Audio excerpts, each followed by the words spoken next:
एक घने और खामोश जंगल में शेर, हाथी, भेड़िया, लोमड़ी, हिरण, बंदर, मोर, खरगोश, कछुआ, गिलहरी और चींटी खुशी खुशी रहते थे। जंगल के बीचों बीच एक तेज बहता हुआ दरिया था। दरिया के एक किनारे पर शेर, हाथी और भेड़िया रहते थे, जबकि दूसरे किनारे पर हिरण, खरगोश, गिलहरी और मोर का बसेरा था। सब कुछ ठीक चल रहा था कि अचानक एक दिन आसमान पर घने बादल छा गए। तेज बारिश शुरू हुई।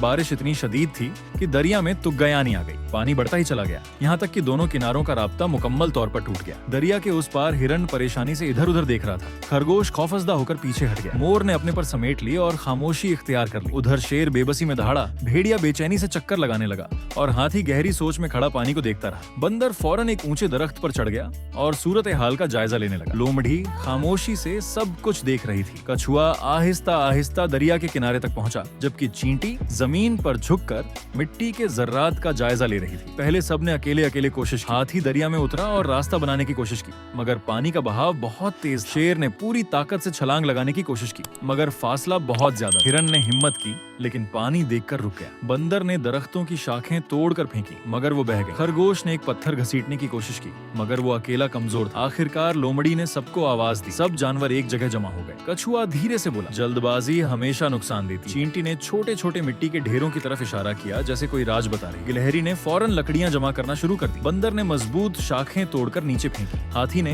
अपनी ताकत से भारी लकड़ियां उठाकर किनारे पर। भेड़िया ने पत्थर इकट्ठे किए और शेर ने सबको तरतीब में लगाकर काम तकसीम किया। आहिस्ता आहिस्ता लकड़ियां, पत्थर और मिट्टी मिलकर एक मजबूत रास्ता बनाने लगे। सबकी सांसें तेज थीं, मगर हौसला मजबूत था। सबसे पहले हिरण ने एहतियात से कदम रखा। उसके पीछे खरगोश चला। मोर ने अपने पर फैलाए और आहिस्तगी से पुल पार कर गया। कछुआ सुकून से चलता रहा। चींटी भी अपनी कतार के साथ चलती हुई पार हो गई। आखिरकार दरिया पर एक मजबूत पुल तैयार हो गया। दोनों किनारे दोबारा मिल गए। शेर ने हाथी की तरफ देखा, जैसे शुक्रिया अदा कर। हाथी ने बंदर की तरफ मुस्कुरा कर देखा। बंदर ने गिलहरी को सराहा। गिलहरी ने मोहब्बत से चींटी की तरफ देखा। और उस लम्हे सब जानवरों को एक बात समझ आ गई, ताकत सिर्फ जिस्म की नहीं होती, असली ताकत इत्तेहाद में होती है। सबक छोटा हो या बड़ा, हर एक की अपनी अहमियत होती है। जब सब मिलकर काम करते हैं तो नामुमकिन भी मुमकिन हो जाता है।